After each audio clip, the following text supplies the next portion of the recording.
Irmãos, vamos para mais uma etapa em busca do tesouro. Diga comigo, mais uma etapa em busca do tesouro. Você já deve ter feito alguma aventura quando criança, alguma brincadeira, já assistiu algum filme de caça ao tesouro. Você sabe que tem um mapa e vai tendo as orientações, né? Você vai até determinado local e depois agora segue e depois dobra. É uma etapa após a outra. Diga agora mais uma etapa. Diga para o irmão, é a terceira etapa da busca do tesouro. Vamos ver se a gente guardou bem no coração alguns elementos essenciais do que a gente ouviu até agora das orientações de São Francisco de Sales. O primeiro passo nessa busca do tesouro, nessa redescoberta do sentido da vida, porque o sentido da vida vai estar encontrado quando nós nos damos conta da nossa identidade, de quem nós somos, e aí nós percebemos a grandeza da nossa identidade. Diga comigo, criados por Deus, salvos por Jesus, habitados pelo Espírito Santo. Diga para o irmão, você não é pouca coisa não. Você foi criado por Deus. Você foi salvo por Jesus. E o Espírito Santo habita no seu coração. Então nós ouvíamos que, refletindo sobre isso, nós temos que nos decidir a uma vida com Deus, a uma vida em Deus, a uma vida de relação com Deus, a uma vida devota, a uma vida dedicada a Deus, a uma vida pronta para ouvir a Deus e para obedecer a Deus. Foi essa a nossa primeira etapa. Pergunta para o irmão, já decidiu? Inclusive eu quero dizer para você, essa primeira etapa é de alguma forma assim a mais importante. Porque se você não tomar essa decisão, e por isso que a gente até se estendeu mais um pouquinho nela, e vez por outra a gente retoma ela, você não vai fazer as outras coisas. Se você não tomar uma decisão, não adianta a gente dar, ninguém dá, seja qual for a orientação, se você não quer ir buscar o tesouro. Concorda comigo? Sim. Não pode dizer, olha, para você chegar lá, você tem que dobrar aqui, você tem que descer acolá, tem que cavar acolá, mas eu não quero. Não adianta você estar dizendo isso, eu tenho que tomar essa decisão. É muito importante a primeira etapa. Mas depois nós entendemos que sem a graça de Deus nós não conseguimos. Diga para o irmão, você pode até querer. É muito importante você querer. A sua decisão é indispensável. Diga, porém, embora a sua boa vontade, o seu querer, seja importantíssimo, sem a graça de Deus, você não consegue. Sem Ele você não consegue. E nós ouvimos então que essa graça de Deus nos vem através da oração. Oração.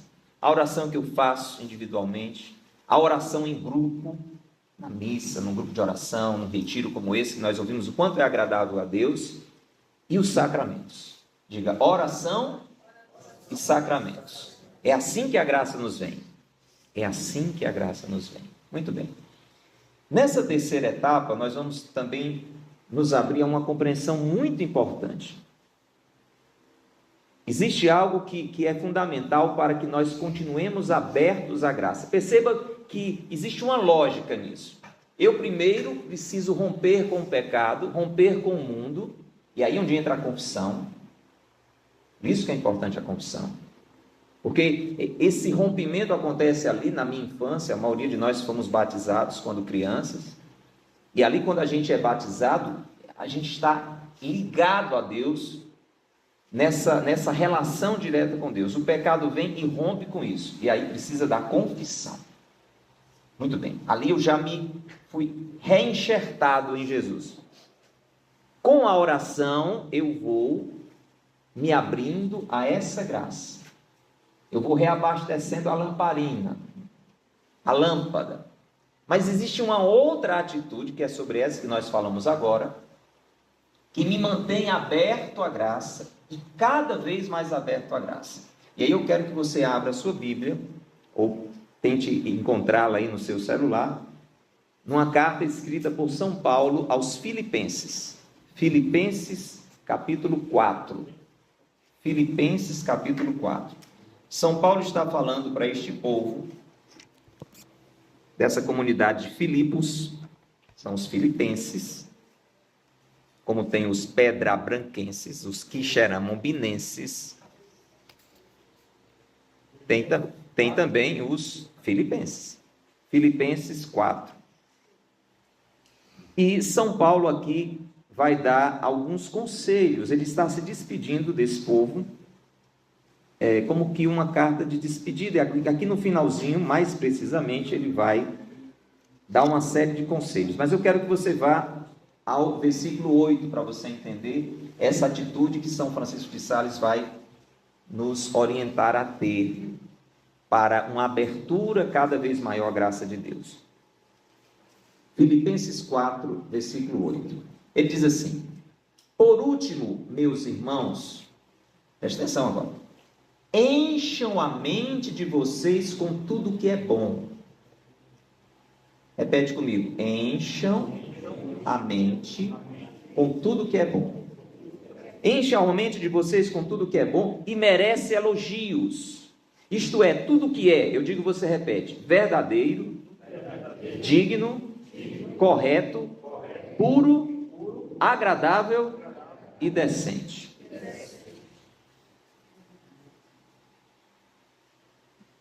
São Paulo está dizendo que nós precisamos encher a nossa mente.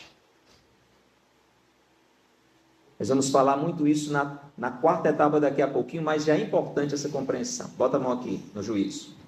Diga: encher a mente com tudo que é bom, com tudo que é digno, com tudo que é reto, com tudo que é agradável a Deus. Por quê, gente? Agora olha para mim. Porque tudo começa aqui. Tudo aquilo que a gente vai fazer começou aqui na usina.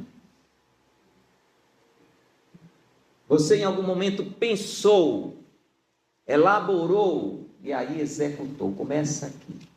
Veja essa sabedoria que São Paulo está dizendo. Então encham a mente de vocês com a boa.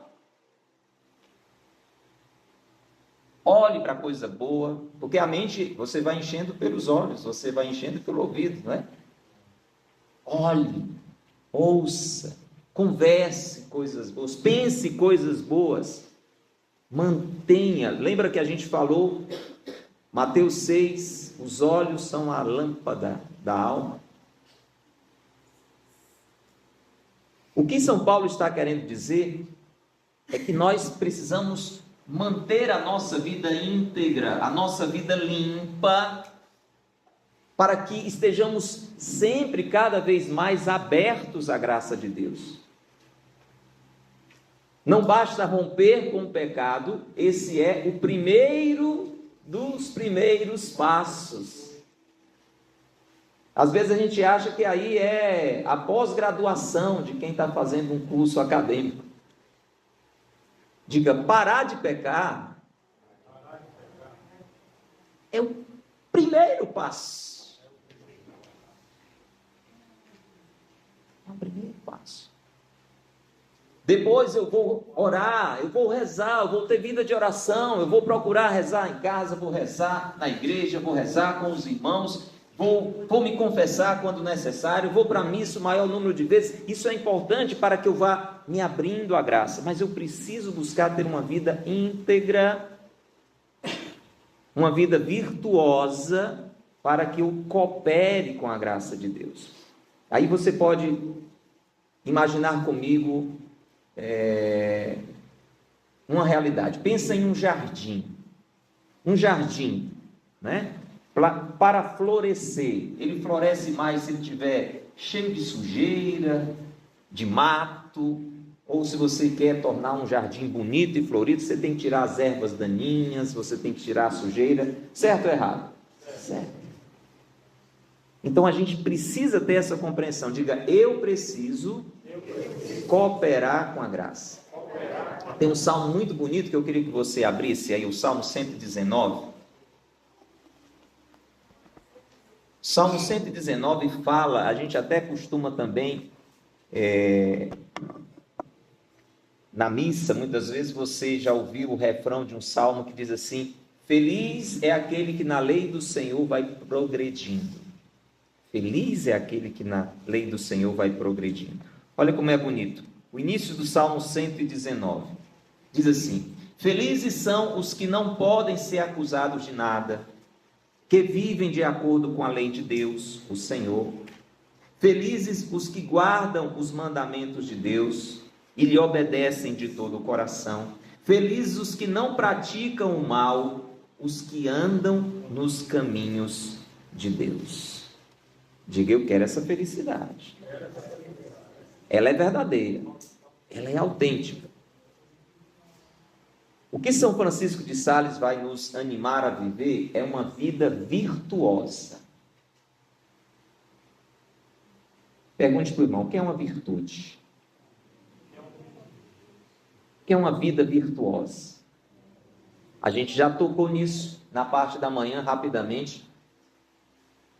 Nós temos de um lado o vício e de outro a virtude.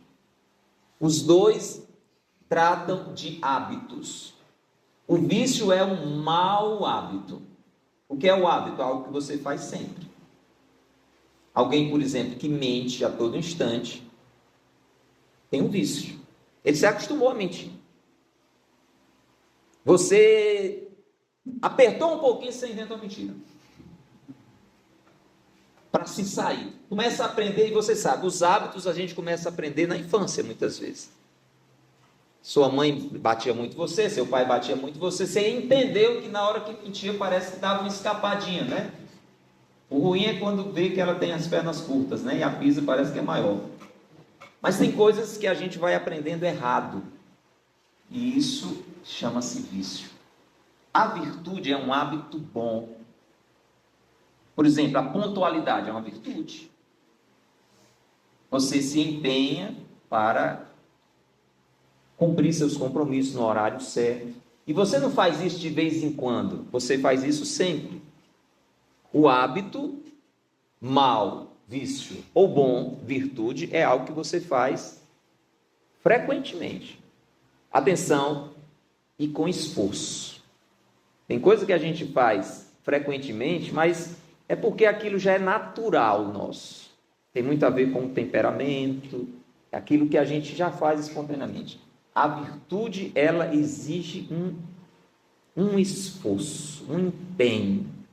E às vezes aquilo você nem tem uma tendência natural a fazer, mas você vai se esforçando. Então São Francisco de Sales está dizendo que a gente precisa, nós vamos ler agora nesse capítulo, desse empenho para, diga comigo, pensar o que é bom, falar o que é bom e fazer o que é bom sempre. Se esforçar. A partir das pequenas coisas. A partir das pequenas coisas. Vamos ouvir São Francisco de Sales falando e você vai entender melhor. Veja, é o capítulo 35 da terceira parte do livro. E ele começa com uma comparação muito bonita. As interpretações bíblicas de São Francisco de Sales são tremendas. Não dá para duvidar da iluminação do Espírito Santo. Olha o que é que ele vai tirar desse trecho do livro Cântico dos Cânticos. Tem um livro da Bíblia que é um livro romântico. É um livro que fala do amor entre o homem e uma mulher, um romântico. Mas na realidade esse livro está sinalizando o maior amor, a maior relação de amor que deve haver entre você e Deus, entre eu e Deus, entre a minha alma e Deus. Porque no final das contas Deus quer casar com a gente, sermos um com Ele, como o esposo e a esposa devem ser um com o outro. Inclusive uma das finalidades do casamento é ser essa profecia, dizer no mundo, olha, isso aqui que Deus quer, essa união. Uma só carne, essa união, Deus quer isso. Muito bem. Então esse livro fala nessa linguagem espiritual. Diz assim São Francisco de Sales, preste atenção. O esposo divino diz no Cântico dos Cânticos que sua esposa lhe arrebatou o coração por um dos seus olhos. e por um de seus cabelos. Um negócio meio esquisito, né? Lá no livro está dizendo assim, é como se o Armando dissesse para a Valéria: Valéria, olha, o que me atraiu em você foi um dos seus olhos e um fio do seu cabelo. Não é nem a cabeleira toda, tá entendendo? Um fio do seu cabelo. Gente, agora veja a interpretação disso. Veja a pancada, veja que coisa linda. É verdade, ele diz assim, como devemos entender estas palavras? É verdade que o olho, o primeiro encantamento foi o olho, não foi? Ele diz, é verdade que o olho é a parte mais admirável do corpo, tanto por sua estrutura e forma, como por suas funções. Para dizer, o olho é um negócio sofisticado. Tem uma função importantíssima.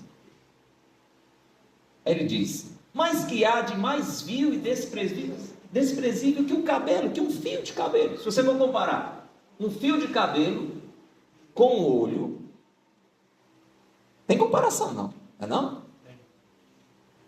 Se eu perguntar para você, prefere perder um fio de cabelo ou o olho? Você não pensa duas vezes, não, pode levar até o cabelo todo, me deixa careca, mas não me tira os olhos.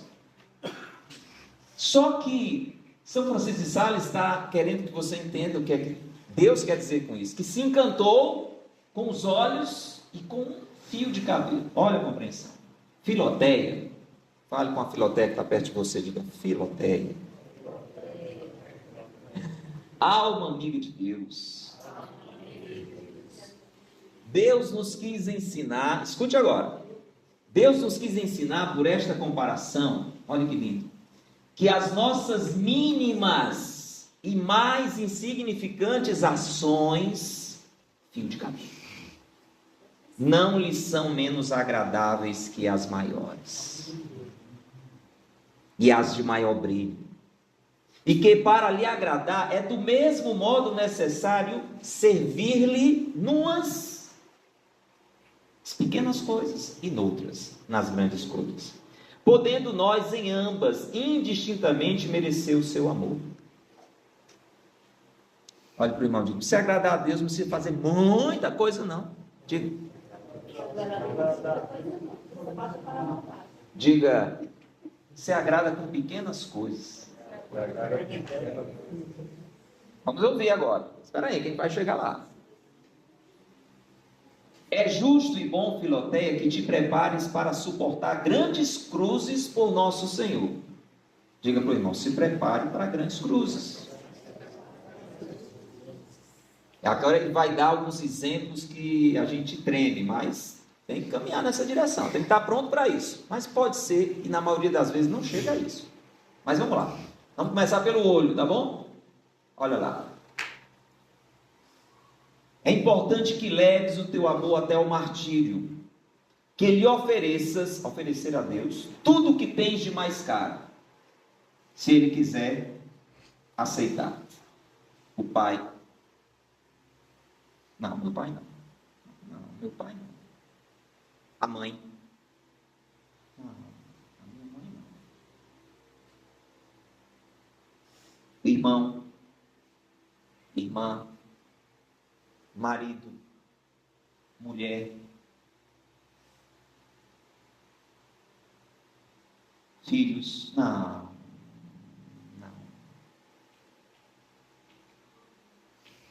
E amigos, teus olhos,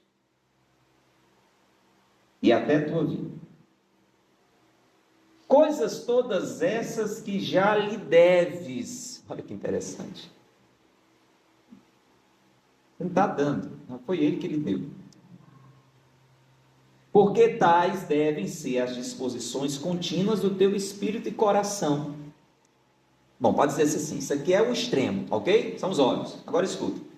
Mas enquanto a divina providência não exige de ti grandes coisas, enquanto Deus não te pede isso, se é que Ele vai te pedir em um momento ou outro, os olhos, por seu amor, oferece-lhes ao menos os teus cabelos. Começa oferecendo coisinhas pequenas.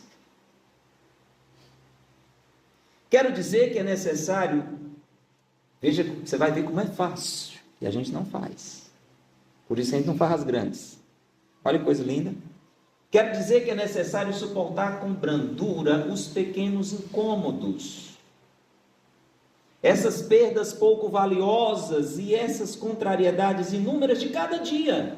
E essas pequenas ocasiões, sendo suportadas por um verdadeiro amor a Deus, granjear-te-ão inteiramente o seu coração. Já vou adiantar um exemplo bobo. Quer agradar a Deus? Está fazendo calor? Não se queixa. Não se queixa. Calor, pelo amor de Deus. Não diz isso. Aproveita. Oferece isso. Entre isso e oferecer um filho, que é mais fácil. Oferece um fio de cabelo, por enquanto, oferece um fio de cabelo. Não se queixa. Você planejou uma coisa, não deu certo, não se queixa. Você se contrariou, não se queixa. Oferece. Pergunte para o irmão, você está entendendo? Olha que ensinamento fantástico, é verdade ou não é?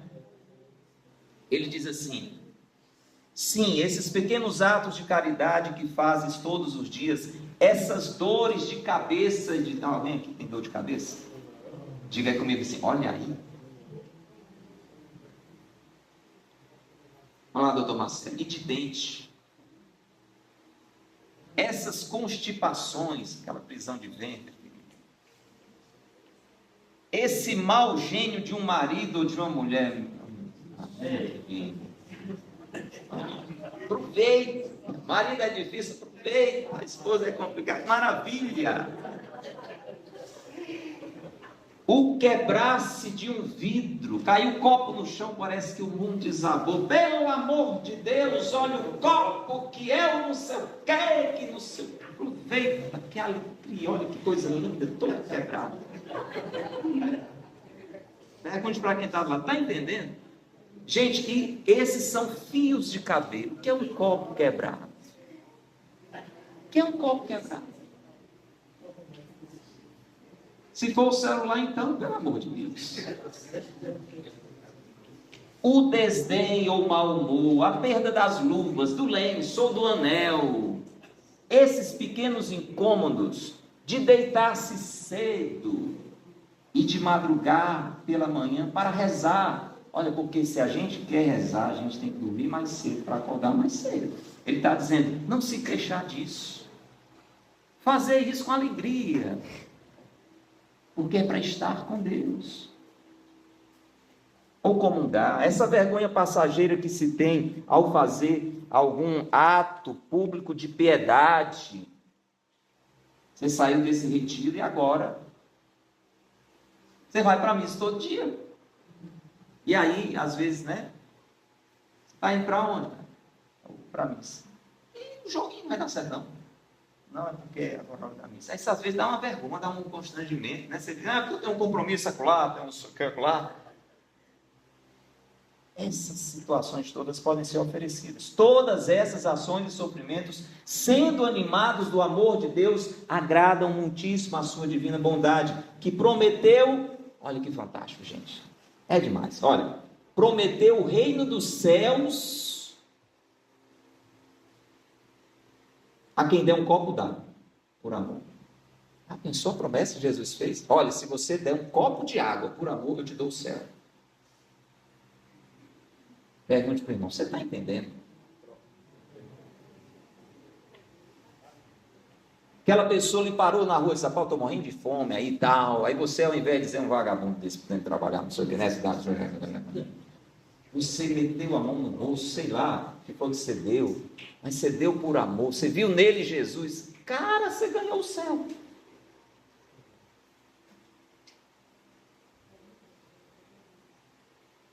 É assim. Uma vida toda assim, uma busca constante do tesouro. E diz São Francisco de Sales, e como essas ocasiões se oferecem a cada instante. Gente, é o tempo todo surgindo situação assim. Na sua vida, não é não? Quem aqui tem pelo menos uma contrariedade por dia? Levante a mão. 2, 3, 4. Opa, aqui já levantou as 2. Diga para o irmão, aproveita. Oferece. Então ele diz assim, essas ocasiões se oferecem a cada instante. Escute.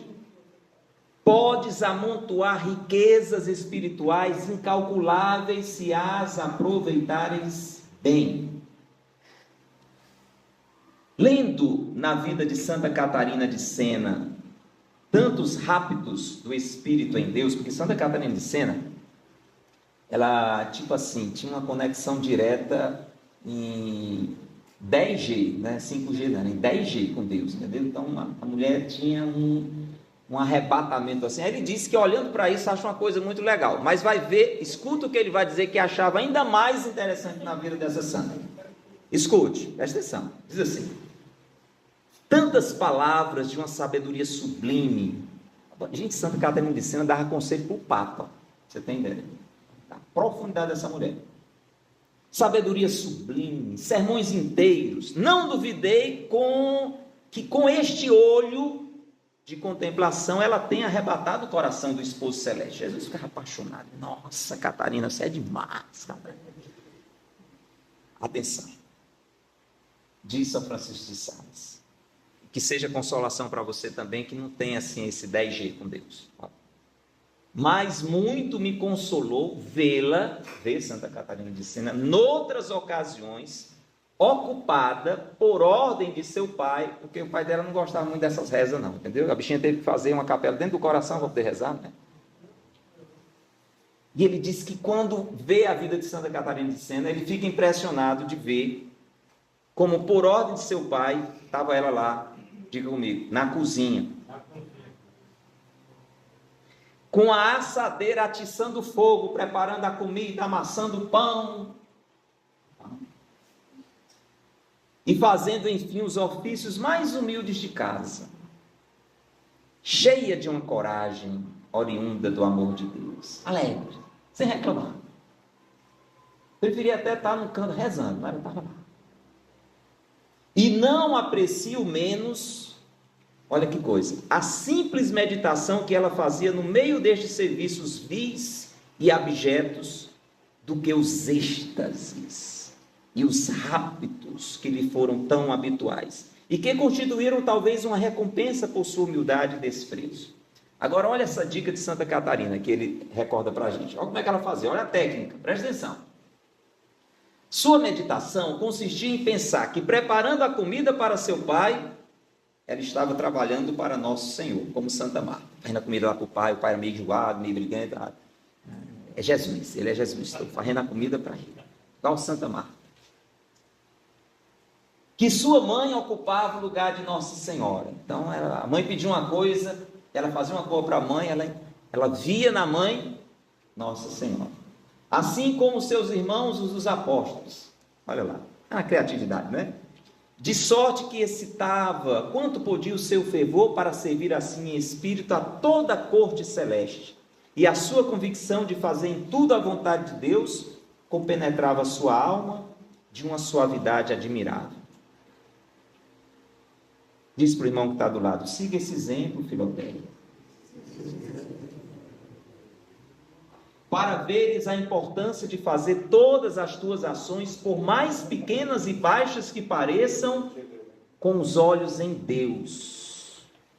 Diga, eu tenho que fazer tudo com os olhos em Deus. Desde as pequenas coisas, para servi-lo e agradá-lo. E aí ele vai agora concluir dando alguns exemplos a mais. Ele diz, por isto aconselho-te encarecidamente a imitar a mulher forte, que Salomão tanto louvou, porque ocupada muitas vezes com ações grandes e importantes, nunca deixava, entretanto, de fiar a sua boca. Faz o mesmo. Aplica-te frequentemente à oração e à meditação, à recepção dos sacramentos, a instruir-te, a consolar os aflitos, a inspirar o amor a Deus do próximo, está falando das coisas grandes, dos olhos, né? A fazer todas as obras de maior importância e excelência que tua vocação abraça. Olho. Agora vai para os fios de cabelo. Mas não te esqueça do fuso, da roca, os trabalhos do dia a dia. Isto desenvolve também as tuas virtudes, as coisas pequenas e humildes que nascem como florezinhas ao pé da cruz. Vamos dar uma lista, vou dizer que você repete: o serviço dos pobres, visita aos doentes, cuidados com a família, todo tipo de boa obra. Olha outra dica aqui, olha. A utilíssima diligência de te guardares da ociosidade. Diga para o irmão: não fique sem fazer nada. Não se entregue à preguiça. Não seja ocioso. E ajunta a tudo isso alguma consideração semelhante àquelas que fazia Santa Catarina de Sena. Termina ele dizendo: raras são as ocasiões de fazer grandes coisas no serviço de Deus, mas as ocasiões de pequenas obras são muito frequentes. Quem me servir no pequeno, diz o Senhor, receberá o prêmio que dele me servirei para coisas grandes. Fazem tudo em nome de Deus e tudo será bem feito. Olha que frase. Fazem tudo em nome de Deus e tudo será bem feito. Diga comigo: comendo. Comendo. Sim, comendo. Não coma demais. Não coma para se empanturrar. Não coma para dizer: eu comi e fiquei triste. Não coma assim. Tem equilíbrio. Coma até um pouquinho a menos. Um pouquinho a menos. Um pouquinho a menos. Meia colher a menos. Olha aí. Você pode fazer isso para agradar a Deus.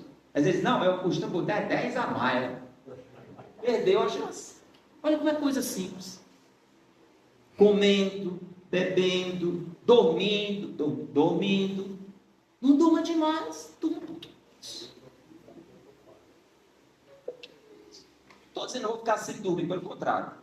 Vai ter um ponto que ele vai ensinar no livro, que ele diz: não exagera. Não exagera no jejum, não exagera no sacrifício. Mas 10 minutos a menos. Você queria botar o despertador lá para, sei lá, vou exagerar, para as 10 da manhã, bota para as 9h50. Exagerei de propósito, entende? Você não sair aqui com uma compreensão toda, não, para, tá meio doido, tá dizendo que é feito para comer, para não dormir. Não! Falando que nessas ocasiões você pode exercitar o seu equilíbrio, a sua moderação. Isso é virtude, temperança, é virtude da temperança. Em todas as partes has de merecer muito diante de Deus, se santificas bem a tua intenção de fazer tudo porque Deus quer que o faças. Pergunte para o irmão: você entendeu?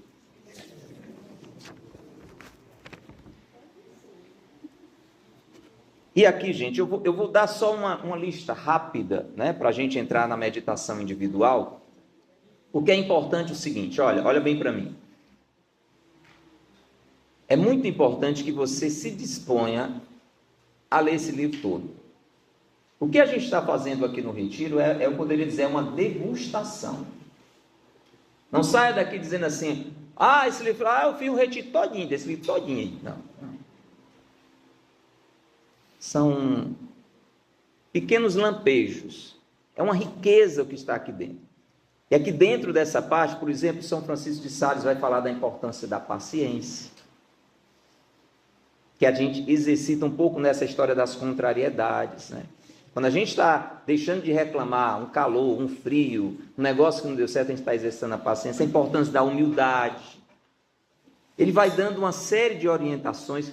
Tem vários capítulos sobre amizades. Como a amizade pode ajudar ou atrapalhar. Olha para o irmão e diga: cuidado com as suas amizades. Diga: seja amigo de amigos de Deus. Você sabe que a amizade leva a gente a gostar do que o outro gosta e vice-versa, né? Então Jesus procurava umas amizades meio perigosas, mas era para trazer para Deus. Chegava lá para jantar com os publicanos, mas era de olho na alma deles. Não era para ficar como eles, era para trazê-los para o Pai. Era uma amizade com segundas e boas intenções, entendeu? O problema é que a gente, pai, eu sou amigo de todo mundo, não sei o que, aí você vai e fica. Você vai e fica. Aquela amizade que você está lá, todo arrumado para ir para a missa, e chega lá na hora da missa. Aí, ao invés de você levar a pessoa para a missa, você fica com ele fazendo sei lá o quê. Entendeu? Então, é muito importante. Mas eu queria que você fechasse os olhos agora um pouquinho.